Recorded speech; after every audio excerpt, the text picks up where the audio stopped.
verið sæl og blessuð og velkomin í þennan þátt númer 2 eða 2. Wow. Takk fyrir, maður er svo góður í þessum tungumálum. Hérna, við erum mættir aftur, ég og Sóla. Ekki gestir með okkur þessu sinni, en verða vissulega með okkur áfram í sumar, til dæmis í næsta þættu. En í dag ætlum við að ræða Mið- og Suður-Ameríku. Já, við vorum aðeins bara að nefna í fyrsta þættinum að við ætlum svona að kafa aðeins dýpra í heimsálfurnar og áfangastæðina kannski. Ræða aðeins einhver skemmtileg lönd og hvað er hægt að gera þar. Og fyrsta viðfangsefnið er í dag Mið- og Suður-Ameríka. Sem er risastórt svæði. Já. Það er alveg, þegar við vorum að fara yfir þetta, hvernig við ætlum að hafa heimsálfurnar og byrjum svo að skoða svæðin, þetta er bara svona... Þetta er mjög stórt.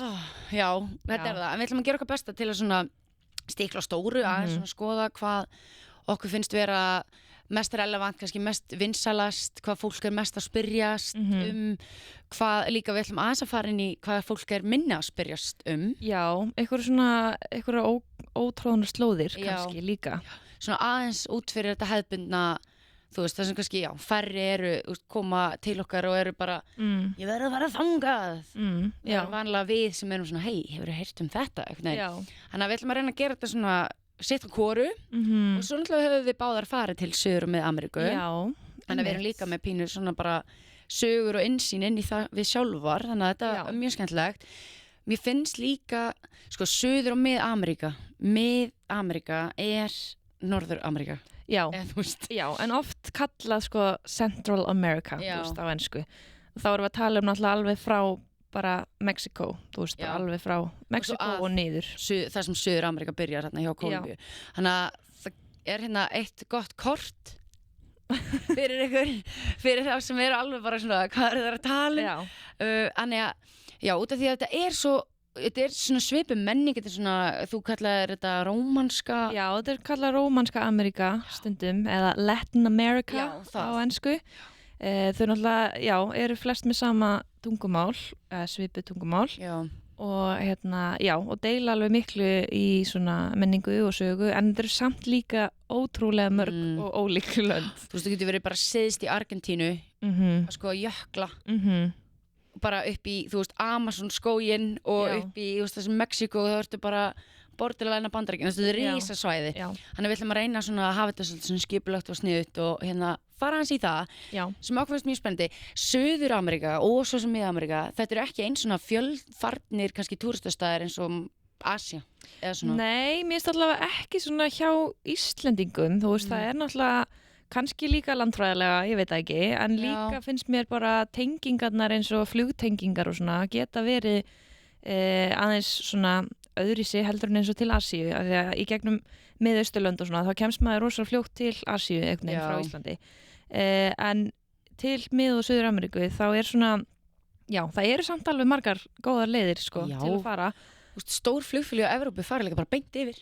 En það er mörgum fyrst að skrýta að vera að fara frá Íslandi til Evrópu í þá átt til þess að fara svo í 13 tíma flug í hináttina. En ofta er það kannski hentugast. En ég held líka bara að margir séu með bara eitthvað svona aðrar hugmyndir gagnvart þessum svæðum, þessari heimsálu kannski sérstaklega að við fáum svona oft svona mikla pælingar frá fólki varandi þetta svæði, það er svona að minna talað Suður- og Mið-Ameríku finnst mér og svona kannski þægilegra fyrir flesta að fara til Asíu þegar fólk er að fara svona fyrst, þú veist, út fyrir svona vestræna menningu sem eins og Evrópa og Bandaríkin eru. Þannig að það verður gaman að fara aðeins inn í það og við ætlum kannski bara, ef við byrjum á svona þessum stöðum, þú veist, við ætlum ekki að fara í eitthvað landafræði eða eitthvað svona beint, skilur við. Nei, en mér langar samt að segja svona nokkra staðreyndir þetta svæði, er það í lagi? Sóla, svo klár. Mér langar svo, þú veist, hver hefur ekki gaman af, smá fun facts, bara nokkrum skemmtilegum staðreyndum þessi lönd. Ég tók saman 5 punkta sem eru mjög handahófskenndir. Þetta, ég reyndi að hafa þetta svona fjölbreytt og þetta er, þú veist, sumt af þessu er augljóst fyrir suma, en sumt af þessu held ég að enginn hafi heyrt. Það er bara gaman. Við höfum gaman af því. Ertu til í þetta? Ég er til. Ok, ég ætla að byrja á svona einni sem að ég held að þú hafir heyrt, af því að þú hefur komið þangað.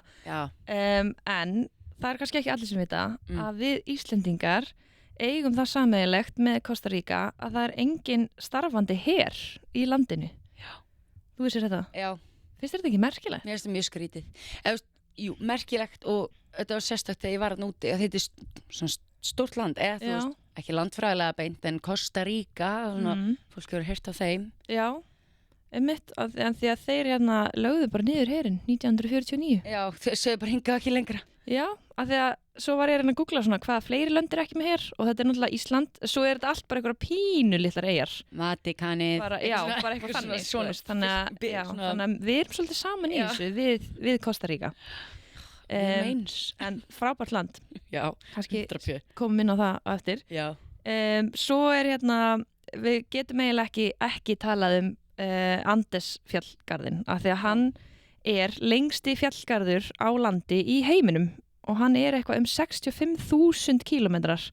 Það náttúrulega segir mann eiginlega ekki neitt úr svona vegalengdir sko, en hann mjög langur af því að hann nær alveg nánast niður alla Suður-Ameríku, bara frá Venezuela sem efst og allan niður til bara Chile og Argentínu. Þannig að hann bara stærsti, lengsti fjallgarður á landi og smá svona skemmtileg bónus staðreind í Andesfjöllunum þá erum við aðalega að tala kannski Perú, Bólivíu og Ekvador eru ræktaðar yfir 4.000 mismunandi tegundir af kartöflum. Þetta vissi ég. Þetta rosalegt. Og sko, ég vissi í fyrstulega ekki að það væri til svona margar tegundir af kartöflum. Nei, og bara þær eru bara ræktaðar þarna, bara allar. Bara 4.000 mismunandi. Ég vissi af svona 3. Já. Sætkartöfla, litlar kartöflur og stórar grillkartöflur. Það kartöflurnar sem ég þekkti áður en ég fór til Perú og ég var í áfalli og þetta bara þvílík atvinnugrein. Já, og þetta bara mjög stórt mál fyrir þeim og Perú sko, sem ég vissi ekki þegar ég kom hana alveg svona matarmenning sem bara svona UNESCO venduð sko, hún big deal sko, af því að hérna einhvern veginn á Íslandi heyrir maður ekkert mikið perúíska matagerð sko. Nei. En hún víst bara á svona heimsvísu mjög þekkt enda líka bara geggjaði matur þarna. En ég man líka og maður fær spurningar þetta þeir borða naggrísi. Já, þeir gera það. Og ég man því ég var í Perú og gætin eða leiðsögumaðurinn sem ég var í svona hópaferð eins og við elskum svo mikið viljið ekki stoppa hérna við erum að fara fram hjá svona lítilli sjoppu eða þetta var eitthvað svona og hann bara viljið ekki smakka naggrísi, guinea pigs og ég var bara takk, nei takk, ég átti hamstur þegar ég var lítill. Já, þetta lítur ekki girnilega út á disknum sko. En þetta svo áhugavert og þau bara já, þetta bara það fullt að góð mat samt þótt að ég smakkaði ekki naggrísin. Já, sammála, ég smakkaði hann ekki heldur en það var margt annað gott. Herðu, og aðeins svona að því við erum talað mat að við getum þakkað Suður Mið-Ameríku fyrir meira en bara naggrísi og borða naggrísi. Og kartöflur. Já, kartöflur. Af því að til dæmis súkkulaði og ananas og jarnhettur eiga öll sem sagt rætur sína rekja á þessu svæði. Þú veist, hver elskar ekki súkkulaði? Ég elska ananas líka. Já. En Brasilía líka langstærsti kaffiframleiðandi í heiminum. Þannig að ég held að séu margir alveg þakklátir fyrir það. Já, rosamargir. Ég einhvern veginn held að vera Eþíópía. Nei, Brasilía alveg bara, hún way up there sko. Hún bara langstæðst. Takk Brasilía fyrir kaffið. Ótrúlega gaman að fara í svona kaffi túr eða þannig einhver staðar. Það þarf ekki að vera Brasilíu en það líka til í, þú veist, Costa Rica. Ég hef farið í svona Costa Rica og Kólumbíu. Ég drekk ekki einu svona kaffi en það rosalega gaman og áhugavert að sjá hvernig þau eru að tína baunirnar og vinna þetta og svona. Þannig að mælum því að þið hafið séns. Herðu, ein staðarind svona smá svona fugla staðarind. Ég var að bíða eftir fuglastaðarind. Fyrir þá sem vita ekki, þá Sóla ég elska fugla. Fuglasjúk, hún náttúrulega já, en á ég að segja þér ég varð svona fuglasjúk í Suður- og Mið-Ameríku. Ég man, þú sagði mér það. Af því að þannig byrjaði ég að vera bara svona birdwatching enthusiast. Mér finnst svo gott. Ég gleymi ekki daginn í vinnunni þegar þú sagði eitthvað frá öndinni hérna í Hafnarfirðinum og þú gerði þér ferð í Hafnarfirðin til að skoða öndina. Að sjálfsögðu gerði ég það. Okay. En stærsti fljúgandi fugl í heimi kondorfuglinn og hann býr í Suður-Ameríku. Hann með, getur verið með 3 metra vængkaf og getur orðið 60 ára gamall. við erum að tala að þetta svona hrækamur eins og í Ísöldmyndinni sem ógeðislega ljótur í framann sem hérna mat, kom sætan mat já, það svona lúkkar smá þannig þetta svona eitthvað skilt því sko og hann svona sköllóttur með svona rosalega skrítin mjóan hausegnin með rosalega undirhöku en svo þegar maður sér hann svona maður sér það náttúrulega ekki þegar hann að fljúga þá hann ógeðslega tignalegur sko ég sá svona fugl í Perú ég fór alveg í sérferð til að finna þennan fugl já, kondor og bara mæli með þetta var alveg magnað þeir eru eins og einhverju svona ég veit ekki eins og hvað bara eins og einhverju rísa flugdrekar eða eitthvað þeir eru svo stóri sko en ég var ekki til í að mæta honum í Húsasundi því að hann alltaf mjög skeri í framann já, ég svo ánægð hvað þú hefur gaman af fuglum já, ég líka og alveg, ég vissum að þessi fullt af fólki að núti sem að elska fugla líka já, þetta eitthvað sem gerist svona, þú kemst að þessu þegar þú nálgast 30 svona eins og ég þú ert náttúrulega alveg heilu ári yngri já, en ég verði að þetta sé eitthvað svona sem gerist þegar maður nálgast 30 þá bara allt í einu vaknar einn daginn og þú hefur bara gaman af fuglum ég býð spennt já, þannig að síðasta staðreyndin sem ég ætla að segja í svona í byrjun að Atacama eyðimörkin sem að mestu staðsett í Chile þurrasta eyðimörk í heimi og við erum að tala þá bara einn af þurrustu stöðum í heimi af því á sumum stöðum í Atacama eyðimörkinni hefur aldrei komið rigning bara aldrei ég ekki tjóka, það eru bara veðurstöðvar þar það eru bara veðurstöðvar þar á sumum stöðum í eyðimörkinni og það sem hefur bara aldrei mælst rigning bara einn dropi bara ekki einn dropi þannig að þú veist Sahara-eyðimörkin og Arabíska eyðimörkin og allt þetta á ekki breyk í Chile nei, þessi bara þurrari sko hún bara þurrust ok, geðveikt og það mjög áhugavert já, það mjög mikið af svona salt hvað segir maður, svona saltegrum eða það salt svona saltflats í þessari eyðimörk og hún mjög, mjög þurr þannig að þetta voru þessar 5 staðreyndir Suður- og Mið-Ameríku takk fyrir þetta já, verður góð og svo klár, ég vissi að það var að koma með eitthvað sniðugt handa mér já, ég tel mig alveg vita margt þessa staði og allt þetta en já. alltaf maður lærir eitthvað nýtt já, maður lærir eitthvað nýtt herðu, æði, þá líka ég vona fólk sé að koma með svona hugmynd já. Svæðið, löndin sem við erum að fara að tala og eitthvað svona áður við förum að dýpdæfa í það og veit meira fugla og kondorfuglin já kaffi, það bara mjög góð staðrendir. Já, við erum svona set the scene, sko. Svolítið svona að setja fólk inn í aðstæðurnar. Já, þú þarfst að sjá fyrir þér. Já, ég bara fíla það. Ég right there. Já. En mér langaði þá að fara inn í, sko, fyrst og fremst þetta svæði, eða þessi svæði, þessar heimsálfur. Hvað ef við förum í þetta vinsælasta? Já. Byrjum þar.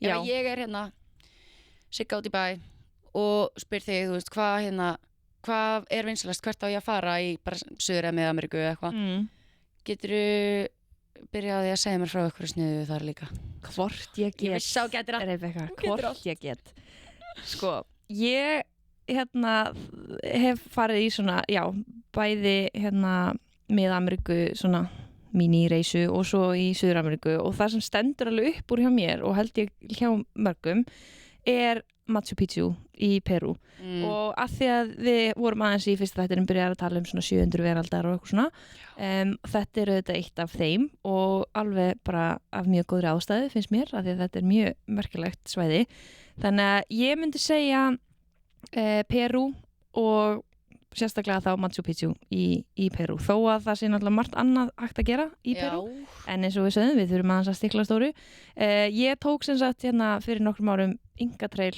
gönguna þar sem maður lappar til Machu Picchu þannig að ef þið viti ekki hvað þetta googlið mynda þessu en þetta allavega mjög merkilegur staður þið hafið bótt sér mynda þessu já, mjög en það sem sagt að lappa svona gamlan stíg sem bara þetta eitthvað svona eldgamall stígur eða þess að leiðin sjálf svona hlaðin leið þar sem maður getur lappað sem tekur ekki nema 4 daga til þess að komast til Machu Picchu. Það göngugar bara eins og sóla. Já, þetta ótrúlega eftirminnileg ganga og svona fyrsta svona svona margra daga gangan sem ég tók svona í útlöndum, þú veist, þannig að þetta er mjög svona eftirminnilegt af því að maður þarna með, þú veist, burðarfólk sem að bera fyrir mann bara allt, þú veist, tjöldin, matinn, farangurinn, svefnpokarna, já, bara allt, það er bara heill flokkur af fólki að bera það og svo vorum við þarna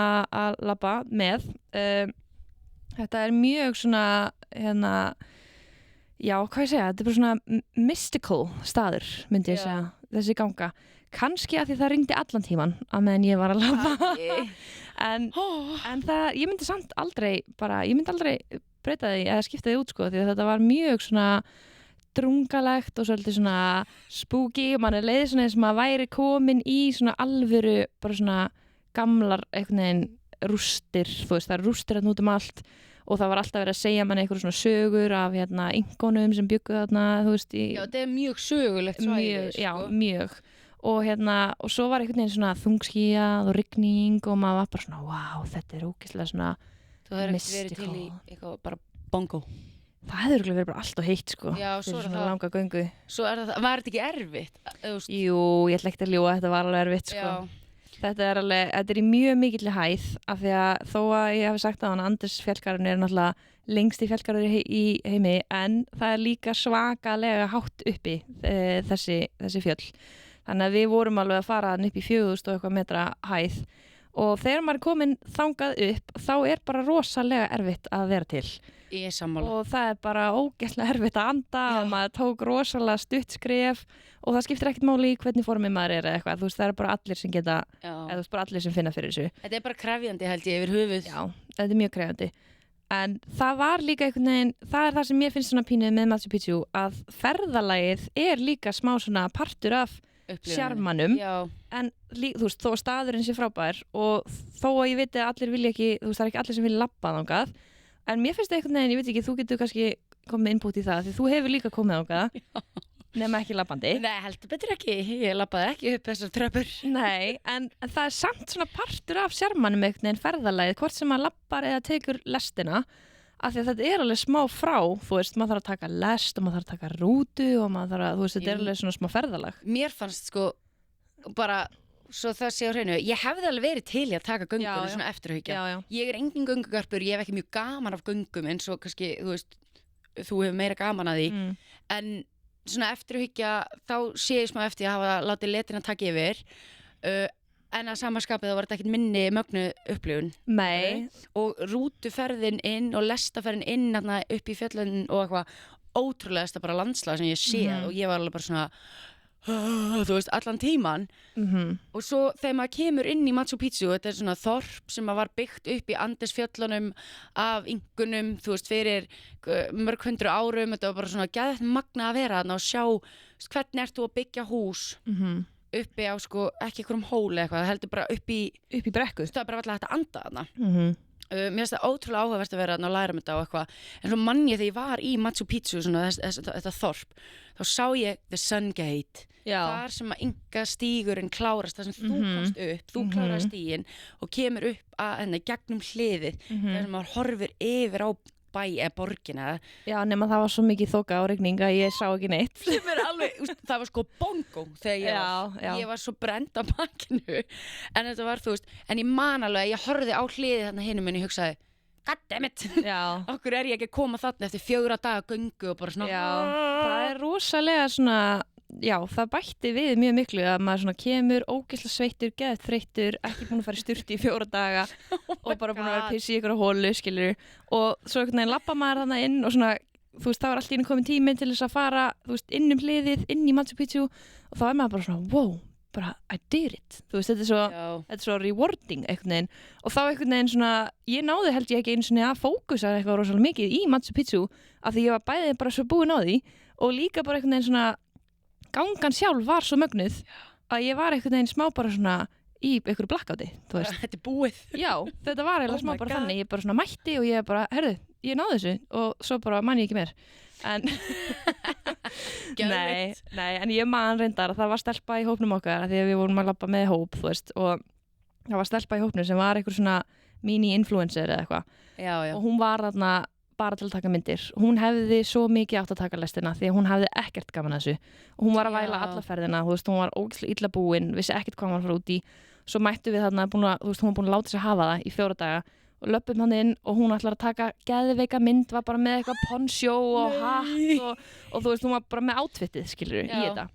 Og svo stóðum við þarna á þessum stað þar sem allir taka myndirnar og það var svo mikil þoka og hún var næstu farin að gráta, greið stelpan, af því að þetta voru svo mikið vonbrigði og við vorum hann á biðum þá til að þokast svona pínu frá og þá svona kom svona 2 sekúndna gluggi þar sem maður var veist, skýrt og þá vorum við bara að drita myndum af henni og þetta tók svakalega tíma og ég held að þetta hafa alveg stytt túrin okkar alveg töluvert af því að við biðum svo lengi þarna en þú veist, það náðu allir góðum myndum, skilju. Ég á mínu myndum bara eitthvað nýsturtuð og sóluð í einhverjum stillum og eitthvað skilur því. Ég var bara að vaknaði visslega klukkan 6 á morgunin til að taka lestina og svo rútuna.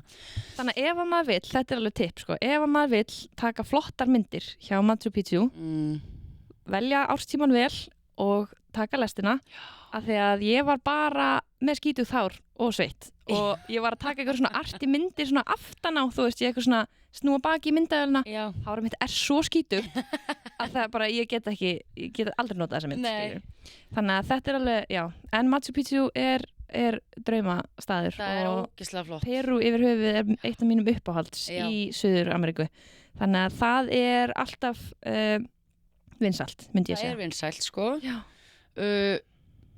Líka bara af gefnum ástæðum, skilur, það ekki bara það er bara Rainbow Mountain og maturinn og Lima og Cusco og kartöflurnar. Ég fór nú í einhverja kartöfluferð þarna lengst upp og ég gat ekki fylgst með kartöflunum, ég lá bara út í rútu því ég var í 4500 metra hæð, ég held ég væri bara að deyja. Háfjallaveiki ekkert grín og hún hittar fólk mjög mismunandi. Kollega mínir sem voru hérna með mér kollegar, þetta voru þetta kollegar, ég var með vinnufólki en þeir voru bara gett, elska þetta voru bara með lamadýrunum ykkur upp í fjalli að skoða kartöflur og meðan ég lá í rútunni bara að kapna. Maður þarf alveg að passa sig á þessu og gera smá heimavinnu bara fara hægt upp eitthvað neinn, skilur en þetta er góður áfengstaður, Perú 100%. Annað, Brasilia er líka, margir koma og eru bara oh my god, Brasilia, mér langar að fara til Brasilíu, hvað ég gerir Brasilíu, rosa mikið það er Ríó sem svona stendur upp úr fyrir flestum og náttúrulega karnevalið sem alltaf í febrúar í Ríó og ég farið til Ríó og Brasilíu það er eins og ég sagði í fyrsta þættinum eitt sá staður sem kom mér svona hvað mest á óvart því að ég var einhvern veginn ímyndaði Brasilíu á eitthvað ákveðin hátt og svo var svo skrítið, ég taldi mig alveg vita einhvern veginn Brasilía var að upplifa þegar ég var þar að I was completely wrong og Ríó sérstaklega fannst mér geggjuborg, það er bara uppáhaldsborgi mín út af því að ég var ekkert búin að búast við svona stórborg, mannmerðin, byggingarnar, eitthvað svona allt svo hættulegt og ég bara þurfti að vera eitthvað, þú veist, eitthvað, það var ekki upplifinu mín. Nei. Alls ekki, þetta var bara Ríó frábær borg, finnst mér. Bara Copacabana ströndin er svona í svona flóa, geðveikt löng, allir svo glaðir eitthvað, bara Christ Redeemer. Hangir yfir borginni lengst upp á rosa mikið klettum og svona hæðum og hólum og mér fannst þetta bara svolítið skemmtileg öðruvísi borg og kom mér þarlendi mjög skemmtilega óvart og ég fór á fótboltaleik í Ríó, geðveikt gaman og bara að liggja á Copacabana ströndinni einhvern veginn í Ríó er einhvern veginn heldur tilfinning líka, sko. Er þetta svona eins og maður sér í bíómyndum og öllum svona myndböndum sem maður sér frá Ríó, þú veist, það er allir í svona pingulillum sundfötum, bara nánast á rassinum og bara geðveikt svona allir að dansa allir að dansa, geðveikt mikið tónlist geðveikt mikið svona stemming, þú veist, var þetta þannig bara?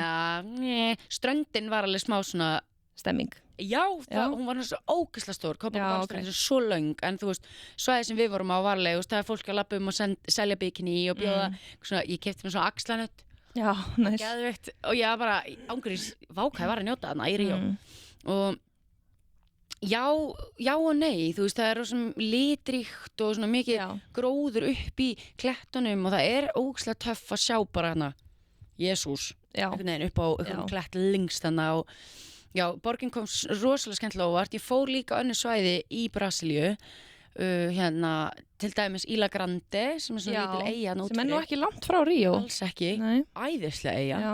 Ég fór í lítinn bæ sem heitir Paratí, sem líka geggjaður og hann svo langt undir sjávarmáli, eða sko, nálægt sjávarmáli eða eitthvað svona, að þegar það fullt tungl og kemur flóð, svona einu sinni í mánuði eða eitthvað, þá flæðir inn á göturnar og stundum þarf fólk að vera að fara á svona litlum bátum.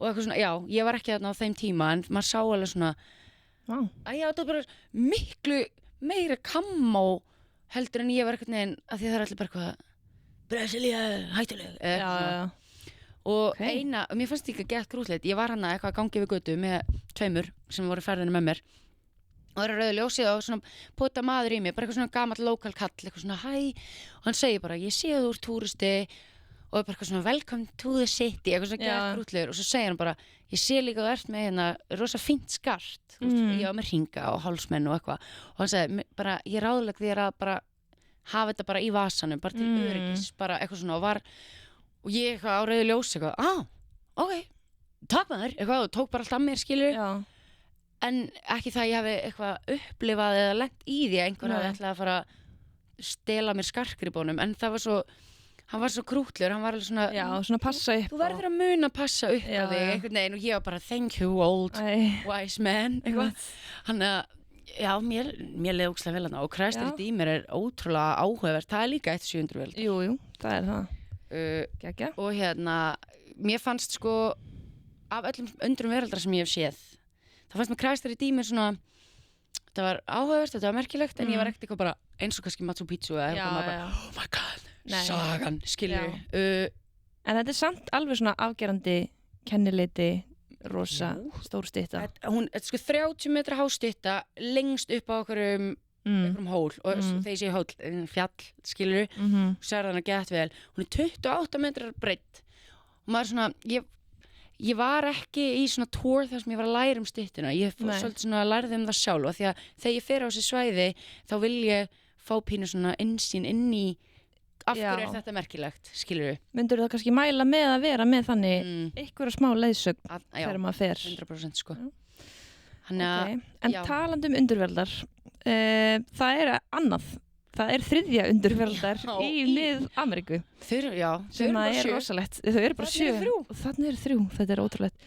Það er í Mexíkó og það er eitt svona undirveraldar, sko Mexíkó að því við erum að tala líka hvað er vinsælt og svona highlights og svona Mexíkó er alltaf vinsælt og það er vinsælt bara því það er líka svo fjölbreytt, það er náttúrulega mjög stórt það eru mjög svona mismunandi lauðir sem er hægt að ferðast Mexíkó, það er algengt að fólk fari kannski bara fjölskylduferðir og getur verið bara í ykkur svona hálfgerði sólarlandaferð Cancún, eitthvað Yucatán-skaganum sem er bara æði ótrúlega mikið ef maður vill bara eitthvað svona resort stemmingu eitthvað svona all-inclusive dæmi, það er bara geggjað en svo er þarna á Yucatán-skaganum líka Chichen Itza sem er eitt af 700 veraldar sem ég held að margir svona þekki ekki ég held að þetta er svona minnst þekkta undir veraldar en við hefum nú báðar komið, þú hefur komið þangað ekki? Jú, ég fór að skoða það og þar var ég mitt í svona ferð þar sem það var maður að segja mér frá Chichen Itza, þetta er svona píramídi sem er ekki píramídi bara í laginu, ég veit ekki hvernig ég útskýr þetta ég hendi minn mynd þetta er píramídi samt vissulega en það var svo áhugavert þegar maður bara eitthvað að útskýra mæjarnir, var þetta ekki mæjarnir sem voru að byggja þetta þú færst allt aðra innsýn inn í þetta hérna, allt saman allt önnur upplifun held ég að fá eitthvað sem er að segja þér, þú veist, af hverju var þetta byggt af hverjum, hvenar þú veist, til hvers er þetta hérna og eitthvað, þetta var mjög áhugavert og líka cenotes sem er hann í kring hvað heitir það á íslensku? Sko, ég veit það ekki, þetta er eitthvað svona sinkhole á ensku þetta er rauninni svona pínu eins og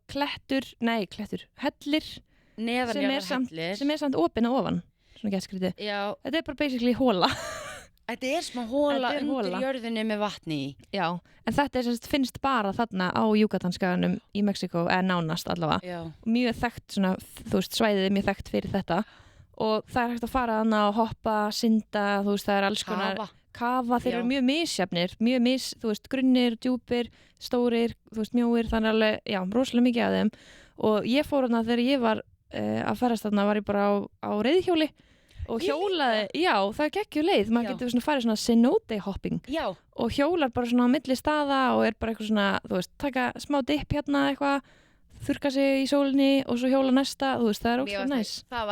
Það svona core minning í Mexíkó þegar ég var bara á bikininu mínu okkur hjóli að hjóla á milli hóla. Já, þetta hóla. Sko, mér svo skrítið hvernig jarðvegurinn bara eitthvað allt annar þarna og bara, en svo lærði maður líka þegar maður skoða hérna Chichén Itzá, hann var að segja, mæjarnir sem byggu á þessu svæði, þetta voru heilar, kallum þetta bara hólur, svona, og þarna var ferskvatn fyrir þau og þú veist, þetta var bara svona, þetta er mjög svona menningalegt og áhugavert svæði og ég var mjög surprised líka þarna í Mexíkó því að ég hugsaði svolítið bara svona, Mexíkó. Já, það hefur alveg ákveðin stimpil svona bara eitthvað svona, þú veist, en maturinn, sagan, menningin, landslægið, ég var bara eitthvað svona, vá. Já, ég held að þetta sé einn af svona vannmettnustu stöðum til að fara í bakpokaferðalag. Já, og mjög fáir sem gera það. Já, mér finnst það bara farið í bakpokaferðalag í Mexíkó, bara do yourself a favor. Og hægt að gera allt annað, kafa, surfa. Hægt að gera allt annað, risastórt. Gorgeous. Heyrðu, annað sem alltaf vinsælt, klassíst, Costa Rica, það ég búin að fara þangað tvisvar, þú búin að fara þangað líka og það bara góð ástæða fyrir því, þetta snildarland, alltaf vinsælt, það verður engin fyrir vonbrigðum í Costa Rica. Nei. Ég get eiginlega bara lofa því, sko. Það ógeðslega næs allt einhvern veginn. Þú veist, ég myndi segja allt nema höfuðborgin. Já, höfuðborgin, já, hún ekkert spes, en það svo sem alveg, þú veist, víða í Suður- og Mið-Ameríku, þú veist, sumarborginnar ekkert eitthvað geggjaðar, en maður bara að fljúga þarna í gegn, sko. En eins og því ég var að tala Ríó að vera svo geggjur borg í Brasilíu og okkur sem ekki höfuðborgin, en vissulega svona eitthvað borg, en þarna San Jose, höfuðborg Costa Rica, ég ætla að segja fyrir mitt leyti, skip it. Já, það ekkert mikið að gera þar, en leið að maður fer út fyrir borgina, þá eru svo margir staðir og þetta svona, þetta pínu lítið land í rauninni, ótrúlega fjölbreytt, þú veist, það eru eldfjöll, það eru regnskógar, það eru strendur, það dýralíf, þú veist, það bara, það allt sem þú þarft þarna, sko. Ég skil alveg okkur fólk fer þangað, sko. Já, þú getur líka bara farið þangað aftur og aftur og aftur og alltaf verið að gera eitthvað nýtt, sko, þó þetta sé tiny. Varst þú ekki í fuglaskoðun hann að síðast þegar þú fórst? Heldur betur var ég í fuglaskoðun. Ég bara, þetta einhver besti staður í heiminum til að fara í fuglaskoðun, held ég. Ég bara get ekki beðið eftir að fara þangað aftur og vera búin að kaupa með svona risastóra, svona 3 metra langa linsu og þú veist, ég kann náttúrulega ekki að taka myndir en ég ætla að læra það af því að ég ætla að vera með svona risa linsu eins og allt eldra fólki sem var þarna. Já. Þú veist, sem voru með mér í fuglaskoðuninni, þau voru með svona risa myndavélar og þetta var svo flott og það svo margir ég held að þjóðarfuglina eitthvað heitir túkan. Þetta bara eitt fyndnasti fugl sem til. Þú veist, hann með svona ógeðslega stóran gogg, ótrúlega litrikir, bara fullt af litrikum flottum fuglum hana og ekki bara fuglum, bara alls konar dýralíf. Þú veist, það náttúrulega bara einn af hápunktum ævi minnar að sjá letidýr í Costa Rica. Ég var að fara að segja, þegar ég sá fyrsta letidýrið í trénu, ég var bara, það besta. Þetta fyndnasta dýr sem ég séð og þeir búi í trénu, ég lærði þessu og svo áhverst að læra þetta dýra því það svo skrítið. Hvernig þetta? Þeir búi í trénu bara endalaust, fara einu sinni í viku á jörðina, kúki í hólu og svo beintu upp í tré aftur. Já, og svo bara sofa þeir allan daginn og þeir bara í alvörunni hreyfa sig í slow-mo. Já. Ég held að það væri eitthvað svona mýta, en það ekki mýta því þetta bara í alvörunni. Já, og þeir eru þarna upp í trjánum og eitthvað og fara að kúka í jörðina einu sinni í viku. Út af því að þeir vita að ef að það kemur eitthvað rándýr og þeir eru á jörðinni, hvað ætla þeir að gera? Já, þeir getur ekki gert neitt, sko. Nei, þeir eru useless. Þetta svo fyndið. Og við vorum fórum í eitthvað svona göngu og vorum að skoða og fullt af letidýrum í skóginu sem vorum að kíkja og eitthvað. Ég var búin að labba heilan hring og alveg í dágóðan tíma þegar við vorum að snúa við. Og letidýri sem var í göngutúr í greininni sinni þannig að þegar við byrjuðum, hann kom svona 9 metra. Já, sömu grein og ég var bara greið. Þeir eru slow, sko. Mér finnst það geðveikt dýr. En það líka eitt besta zipline sem ég hef farið á ævinni. Já, það í skógunum hana. Og eins og ég nefndi áðan, þú veist, kaffitúrarnir, það snillt að fara í svoleiðis og náttúrulega surf líka. Já. Þú lærið þér að surfa þarna? Já. Ég fór bara as a professional sem ég Já, bara þegar þú varst búin að læra allt sem hægt að læra. Ég var búin að læra í smá mætti svo til Costa Rica og sýndi þeim kúnstir mínar. En þetta frábær staður til að surfa því þetta mjög svona byrjendavænt en líka hægt að finna fyrir lengra komna og þetta nánast allan ásins hring, þú veist hægt að gera það. Þannig að þetta alveg mjög svona consistent bara góður surfstaður og það alvöru svona surf-vibe þarna í eins og Santa Teresa þar sem við fórum heldur báðar. Geggjaður bær, það bara ef mann langar í bara eitthvað svona labba berfættur, bara eitthvað ekki gera neitt nema bara eitthvað njóta borða banana og fara að surfa, þú veist, þetta bara fullkominn staður í það. Svo fólk að leigja eitthvað svona fjórhjól og eitthvað svona var að fara inn í, það er mikið náttúra þarna og veginir ekkert eitthvað sérlega flottir. Ég var svolítið að bóka bara svona buss, ekki rútu, heldur svona minibuss, svona 10 manna, svona van, bíl, eitthvað neginn. Fór þannig á milli staða, það rosa algengt líka bara fólk leigi bíl. Já, það hægt að leiga bíl líka. Í Costa Rica, það ekkert eitthvað bíl að vera að keyra þarna á vegunum. Og leið og maður komur úr borginni og þetta bara mjög þægilegt, þetta smá eins og að keyra Ísland. Já, það svona aðeins upp í fjöllunum svona pínu hlykkjóttir vegir en þetta líka svo lítið land þannig að maður kemst alveg frekar þægilega á milli sko. Já, ég myndi alltaf fara aftur til Costa Rica, ég myndi taka fjöluna þangað sko. Já, þetta nefnilega bara þannig staður, það geggjað að fara í bakbókaferð en það líka geggjað að fara í fjölskylduferð eitthvað svona rólegra. Þannig að þetta alveg klálega svona sem að ég bara segja aftur, það verður engin svikin af Costa Rica.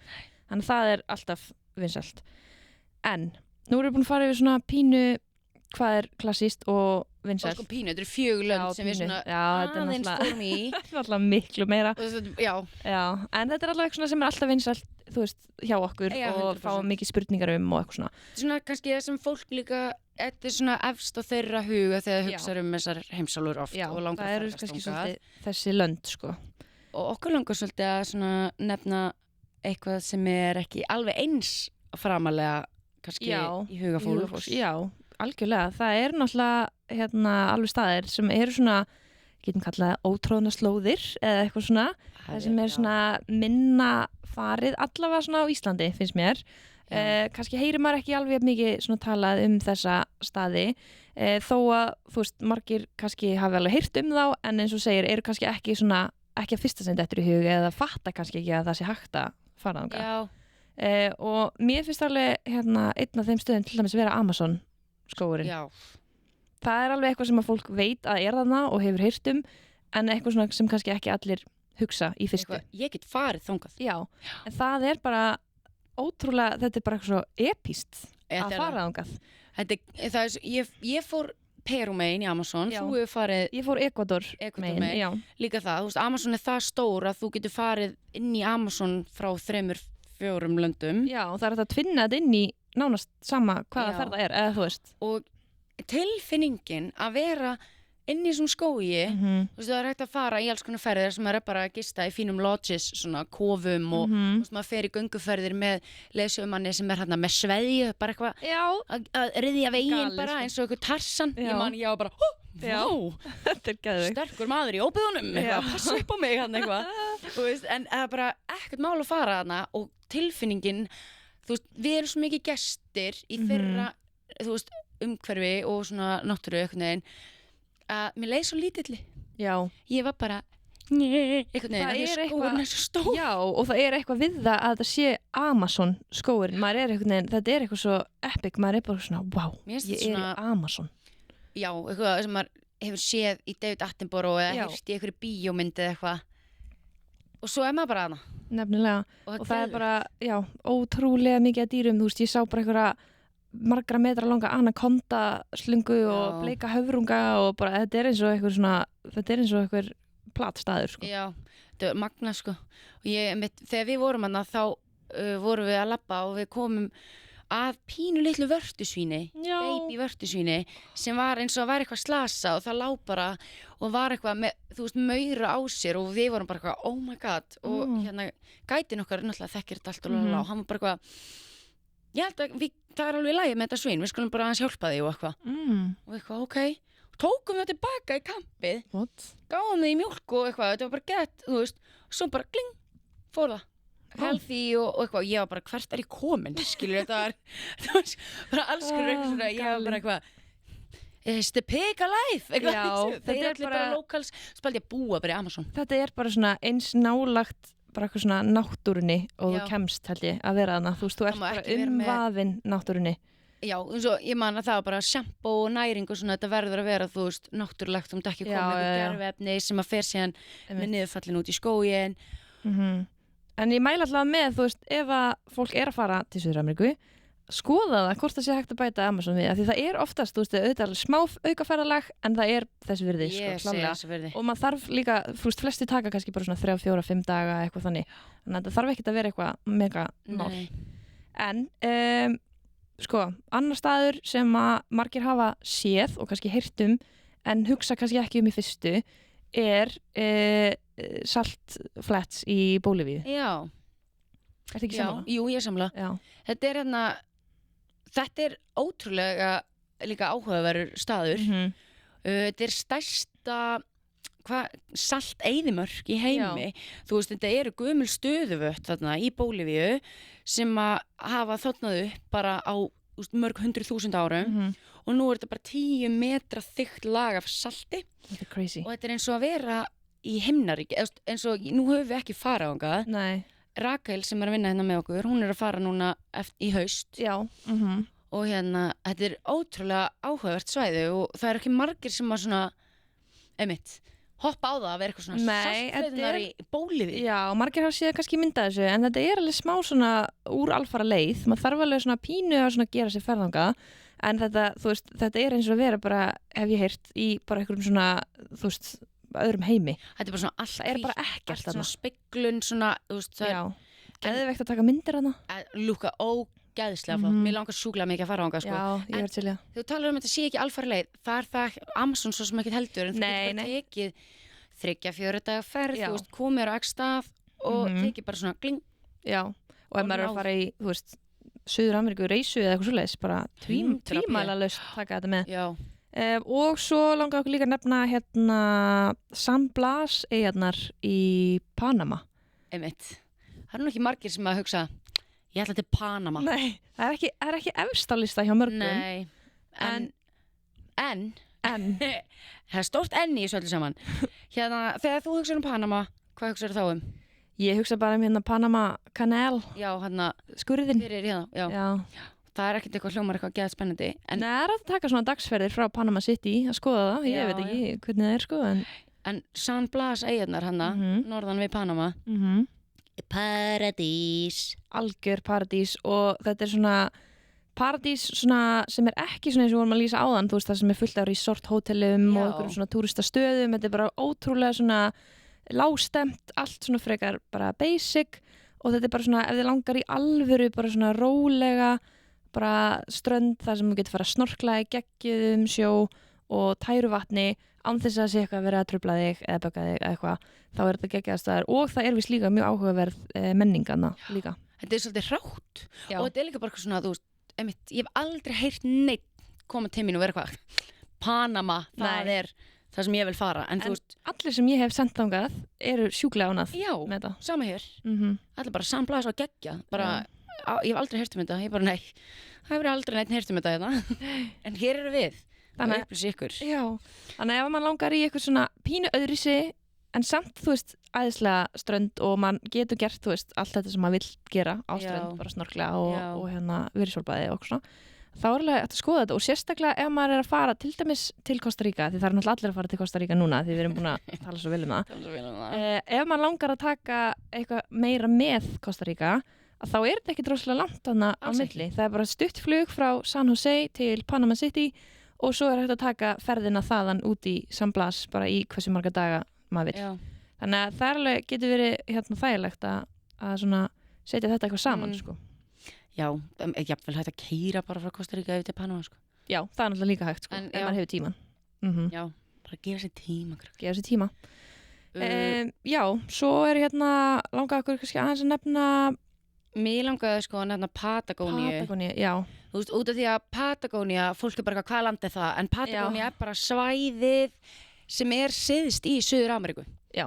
Þú veist, það Patagóníu og það fullkomið fyrir göngugarpa eins og þig, Sóla. Já, ég mun fara þangað einn daginn. Patagóníu svona aðeins kannski, já, ekki eins mikið farin áfangastæður. Það margir sem tala að það sé svipað á Ísland. Það eru jöklar og eitthvað svona. Já, kannski einhver leiti, sko. Já, en svo erum við með eina hérna skrifstofuna sem fær til Patagóníu og hún elskar göngur, hún alltaf upp á fjöllum og eitthvað. Henni finnst þetta bara eitt af magnast sem við gert. Það er Patagónía. Já, að þetta er svona miklu ýktara heldur en Ísland. Ég held að alveg sé alveg svona svæði sem eru svipuð, en svo er bara svona tindarnir sjálfir einhvern veginn. Þú veist, það er bara miklu ýktara eitthvað sem það myndir ekki sjá á Íslandi, sko. Nei. Þannig að þetta er aðeins svona öðruvísi, skilur. En já, Patagónía fyrir göngugarpa 100% eitthvað ef fólki langar í aðeins svona meira framandi íkt svona öðruvísi. Það fara það svæði, sko. Suður-Ameríka has it all. Já, og svo Galapagos, við verðum að minnast á það bara svona fyrir það sem að deila fugla áhuga með mér. Bara verið göngugarpa og fugla áhuga, menn. Nei, ekki bara fuglar, það er bara alls konar dýr. Ógeðslega flott dýr á þessum eyjum. Bara ef þú hefur gamla dýrum punktur, að þá er þetta bara, þú verður að fara til Galapagos. Þetta er eitthvað svona sem er náttúrulega bucket listanum hjá mörgum, en bara hvet fólk til að kíkja bara, þú veist, hvort það sé möguleiki, af því að það er hægt að fara í alls konar skipulaðar ferðir sem getur verið mjög þægilegar. Þær fara oft á afslátt líka, þú veist, þannig að þetta getur verið svona aðeins dýrari staður heldur en. Þetta er náttúrulega, ekki friðaðar eyjar og er í rauninni svona eins og þjóðgarður og partur af Ekvador, þótt þetta sé hérna út fyrir. En hérna, þetta er merkilegt og kannski erfitt að komast þangað eða svona getur verið svolítið dýrt að vera þarna á ástæðu út af þetta er frið og dýralífið er mjög sérstakt og einstakt. En ef maður hefur gaman á dýrum þá er þetta bara svona uník staður. Þú færð ekki svona upplifun annar staðar. Nei, út af því að Galapagos er bara Galapagos, það er engin annar staður eins. Já, það er mæli með. Við skellum okkur. Við getum í alvörinu verið hérna, við getum haft 5 klukkutíma þátt. Easy að tala bara, við erum ekki eins og búin að snerta á Kólumbíu eða Belize eða við erum ekki búin að tala hérna eins og þegar þú varst í Ekvador eða Argentína og rauðvínið og kjötið og salsa og þetta er bara Já, þetta er rosalega fjölbreytt stór. Mér finnst Suður og með Ameríka bara svona yfir höfu vannmetinn áfangastaður. Já, ég ætla að leyfa mér að segja það. Þú veist, þótt að fólk sé svona kannski meira skeptískar á að fara ánga eða mér finnst það meira brasa eitthvað svona. Mér finnst það bara meira þess virði. Já, það er alveg þess virði, sko, klálega. Mér langaði svona að spyrja þig, hvað er svona algengasta spurningin sem þú færð varðandi Suður og Mið-Ameríku? Ég veit að við erum kannski sammála með öryggi, þú ert aðeins búin að koma inn á það, varðandi öryggi og svona. Maður fær alltaf spurningu, vera öryggt en þú veist, ég fær spurningu um það eða bara með allt, Afríku, það náttúrulega við allt. En er eitthvað annað svona sem að þér finnst fólk svona mér finnst margir pæla í sko ferðamátanum hann á milli. Þú veist, hvernig er ég að fljúga þetta allt eða er ég eitthvað, það er mikið svona, pælt í ferðamátanum á þessu svæði og eins og fyrir mitt leyti, rútur alveg hellingsa rútum hann á milli, bæði Mið- og Suður-Ameríku og ég tók einhverja rútu eins og bara frá Úrúgvæ lengst upp, eitthvað 16 tíma rútu upp til Brasilíu, skilur og bara geðvegt þægileg nættur svona leysibói rúta einhver. Ég er alveg sammála, mjög þægilegt rútukerfi. Svo er svona hop-on, hop-off rútur líka sem þú getur bara keypt eitthvað svona passa. Þú veist, eins og Interrail næstu eins og Interrail lestakerfi í Evrópu, nema þetta eru bara rútur út allt. Þú veist, það er meira rútur heldur en einhverja lestar, skilur. En þá er maður bara hoppar inn í þessa og fer út hér og eitthvað, þú veist. Og þannig getur maður að fara á milli staða og fullt af svona, svo er líka bara fullt af litlum flugfélögum og litlum flugum sem eru að fara þarna og ekkert mikið pening á milli landana. Já, mér finnst ég ofta að spyrja líka, þú veist, þarf maður að tala spænsku til þess að fara? Já, tungumálið. Já, af því að þetta er smá, sko, svarið er náttúrulega nei, þú þarft ekki að vera reybrandi í spænsku til að ferðast, af því að augljóslega erum við það ekki, en þó við myndum vilja það.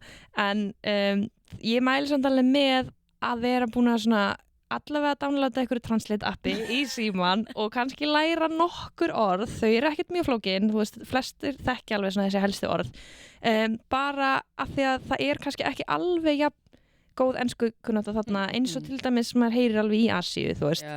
Það er svona af því að það er öll heimsálfan einhvern veginn talar sama tungumál, eða þú veist, nema portugalska í Brasilíu, það er einhvern veginn svona, það er bara minna ensku yfir höfuð, finnst mér. Og mörgum stöðum bara ekki kennd enska, þú veist. Þannig að mér fannst allavega hjálpa mjög mikið að hafa tekið menntaskóla spænsku. Ég líka. en það var samt, þú veist, ef ég hefði ekki verið búin að ég hefði samt alveg vilja bara kynna mér, þú veist, nokkur orð, nokkra frasa og svo kemur það bara rosa fljótt, þú veist, ef maður að ferðast þarna og fólk að spyrja manna einhverju og þú veist, þetta bara, maður alveg fljótur að pikka þetta upp líka, skilur. Mér finnst þetta líka svo vingjarleg og þúlum og eitthvað, þú veist, ég var oft bara eitthvað, yo quiero un kaffi, sín, eitthvað og þau voru bara einhvern veginn svona, þú veist. Svo þú veist, sagði ég alltaf bara sí, ég var bara sí bara við öllu, vale. Maður segir bara sí og þá bara enda maður eitthvað þar. Þannig að já, það er allavega eitthvað svona sem ég myndi alveg skoða fyrir Suður-Ameríku. Koma svona inn í menninguna og svona. Algjörlega, það bara, maður verður svo stoltur af sér þegar maður næra að gera eitthvað á spænsku. Þegar ég pantaði fyrsta kaffibollan, ég var bara, og þú veist, og þjónninn var líka að klappa fyrir mér og ég var bara, gracias. Svo svo mismyndi hvort segja, þú veist, eru svona mjúkmæltir eða sko spænska er ekki bara spænska, þetta er sko milljón mállýskur. Já.